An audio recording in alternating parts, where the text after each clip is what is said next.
ప్రపంచంతో పోటీ పడాలనే ఉద్దేశంతో తెలంగాణ కీర్తిని ప్రపంచ యువనికపై రెపరెపలాడించాలని ప్రభుత్వం ప్రయత్నిస్తోంది.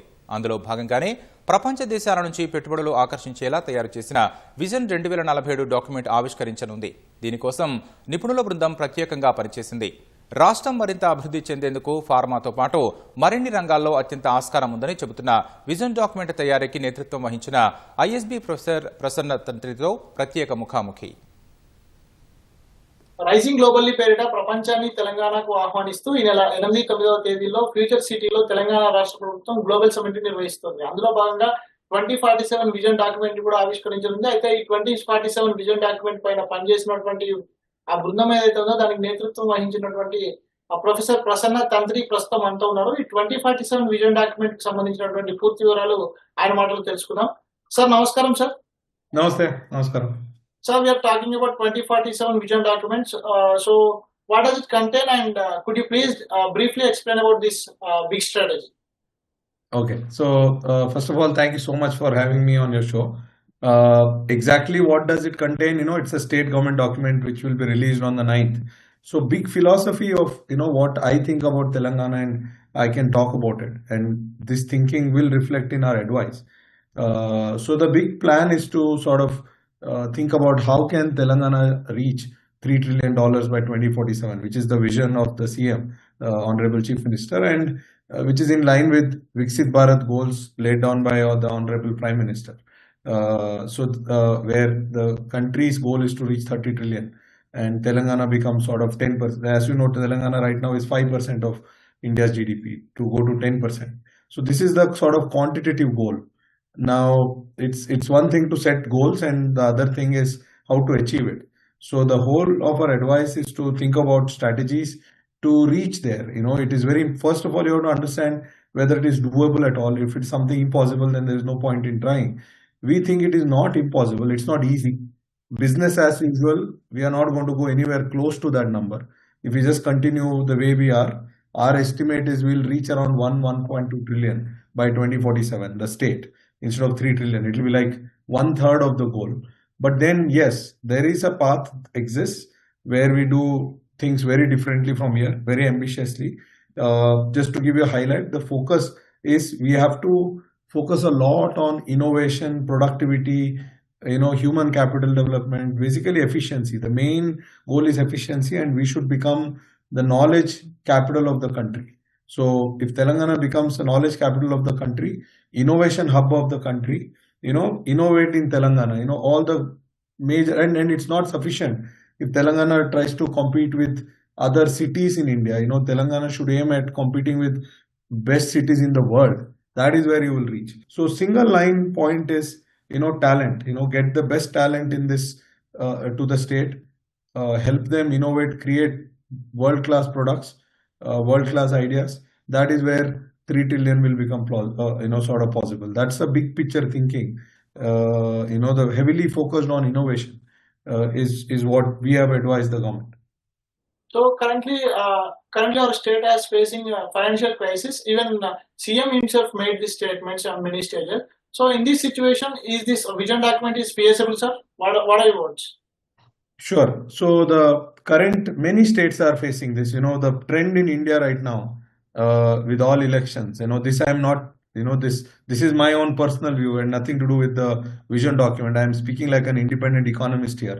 Don't attribute it to any vision or anything. That all state governments have found a way of, political parties have found a way of promising this cash transfer, that cash transfer, and then winning elections. This is happening across the country. And when you do that, obviously, resources are limited. If you have to spend 50, 60, 70,000 crores, different states have to spend, then state government resources are limited. This problem will come. But that should not constrain. That is the current issue. This is the thinking for next 25 years. So it does not, and that is why this cannot be a government-led growth. Any plan which depends on government making huge investments, government making huge outlays on anything is not going to work. So one of we have kept that in mind. Even if there was no current financial crisis, government's ability is limited. Government can only run 3% GSTP as fiscal deficit at the state level. And the debt can already, Telangana has some 25-28% of GSTP as debt, which is not very high, which is, there are states with 50%. There are states with 10% also. This is somewhere in between. So I think that is why the government will be an enabler, and that seems to be the vision, and I think the government seems to be on board. The whole plan is government becomes an enabler, facilitator, and government becomes a government sort of tries to remove roadblocks in the process of business and innovation rather than government itself creating everything. That approach is not going to help. So you are one of the good economists of our Telangana. So tell us this, sir, what is the exactly current situation of our Telangana economy? Currently, if you see overall GDP wise, Telangana is doing well. Telangana's per capita GDP is around $5,000, which is almost double that of the country. There are states in the country with $800, $600. Telangana is quite rich. Has done reasonably well in terms of overall economy, in the sense it's not government. See, we have to distinguish between government finances and the overall economy. Just because government does not have money does not mean the overall economy is doing badly. These two are different things. So on an average, the economy is, and the inequality also, if you compare other states, Telangana is doing reasonably better. It's less unequal. You don't have extreme poverty kind of a situation in Telangana compared to many poorer states of the country. It's I think it's doing a reasonably good job in terms of economy. Over the last several years, Telangana has done well, has recovered well from COVID. But having said that, this is not sufficient to go to 3 trillion. This will take, while it is good, but it won't take you to 3 trillion. 3 trillion, for instance, in terms of numbers, last 10 years, Telangana has grown at around 7.6% in terms of real growth. That 12% that you hear is nominal because that is inflation. If you take away inflation, Telangana has grown around 7.6, 7.7%. Now to reach 3 trillion, that has to become 11%. Now and year on year 11% for 25 years. In terms of dollar, it has to be 13%. So if you think in terms of rupee, the real growth has to be 11%. Dollar, it has to be 13%, which is a very big task. No big country ever has grown at this pace for 25 years. That is not, even China hasn't grown by that long. It's a very difficult task. It's not easy, but I think there is a path. It is doable. I think there is a vision, and if the government is serious, people are, and again, government alone doesn't do, we sometimes attribute all growth to politicians and all failure to politicians. But we, the people, all of us are creating growth. It is not just the government. I think if everyone acts, everything comes together. And most important thing is, if Telangana becomes the hub of innovation for the world, then this is definitely doable. That is the crux of the whole argument. If whether that will happen or not, that we have to see. So in which sectors is Telangana suitable for attract more investments to achieve our goal by 2047? See, pharma is already a place where Telangana leads, right? But then we have to go up the value chain. Now what is happening in all sectors, and this is not just Telangana, across the country, we are dominant at the lower end of the value chain. We do lower stuff. I'll give a simple example. Think about Apple. Now, Apple, if you pay 1.5 lakh rupees or 1,70,000 for an iPhone, you are paying only 20,000 rupees to the Chinese or now the Indians, because Apple is manufactured in China, Taiwan, or India, right? 80% of its value is still in the US, although they don't produce it. Why? That value is for design and marketing. What gives you value is not just production, design and marketing. So 80% of the money goes to the US economy. Now, how does it help ordinary people there? It creates local jobs. So what we have to do in all sectors, not just pharma, IT, defense, aerospace, defense and aerospace is another area where Telangana can really do well. But in all of these, our recommendation is to go up the value chain. Don't just give subsidies and make produce. Get into designing, get into high-end production. not just low-end production. Get the bigger share of income, because once a bigger share of income comes into Telangana, then that will circulate within the economy. Then the local people, so I'll give you a simple example. Just think of hiring a driver in Hyderabad. You will have to pay a salary of 25,000 rupees. Go to Northeast. There the drivers are far more skilled. The roads are very bad. To drive in Northeast, you require much more skill than to drive in Hyderabad. The level of skill is very high, but the salary is 7,000 rupees, 6,000 rupees, and with tips also, 8,000-9,000 rupees. The reason is the local income is not very high. They have to depend on tourists who go there. When there is so much supply, too many people are willing to drive, too few consumers. Whereas in Hyderabad or in Bangalore or in Mumbai or in Delhi, you have high income people. That is why driver salary, drivers can do driving, Zomato, Swiggy, all kinds of jobs. So point I'm trying to make is, if you get investors and innovators into Telangana, everybody benefits, because the local economy benefits, the income flow benefits. So we should move from low-end jobs to high-end jobs. That's the whole goal. And government here should make an attempt to attract these jobs, provide facilities, give clean environment, make a law and order fortunately is decent in Telangana. You know better than I do. The traffic is becoming worse now. I have noticed last 6 months, but it's still better than many parts. I just came from Delhi. You can see my throat now. I'm unable to speak. It's not that bad here compared to other states. So all that I'm trying to say is, if you provide a good life, good, clean, nice city, attract top talent from all over the world. So here we are talking about large scale growth, sir. Yes. So did it happen before anywhere across the globe, sir? This much, 11% annualized for 25 years regularly hasn't happened for any country. But we are talking about a province. We are not talking about a country. We are talking about a state. Of course, if you take the Tokyo's when it grew, Shanghai when it grew, because this is for a country and a region. It is not for a country. Country-wise, it has not happened. But there are regions of the world which have grown. We have to rely a lot on FDI, foreign direct investments. We have to attract money from Japan. We have to attract money from Middle East. That is one place there's a lot of money. I think in the entire country, the policy of attracting investment focuses too much on money and too little on talent. What we are saying, what Telangana should do is focus a lot on talent.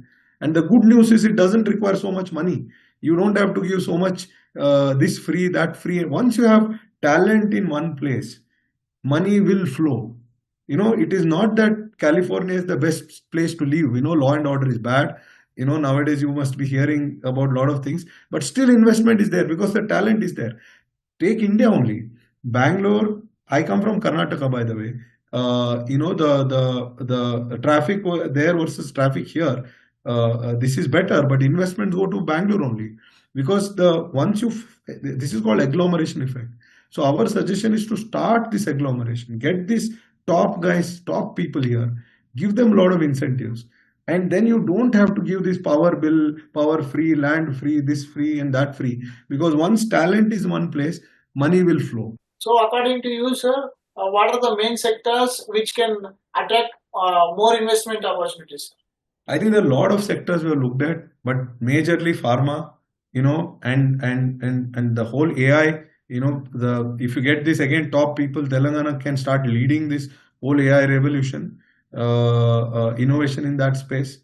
Defense and aerospace, I told you, there's government of India is now heavily after the Sindoor operation. India is trying to become a defense exporter. You have news of we exporting BrahMos elsewhere and all that.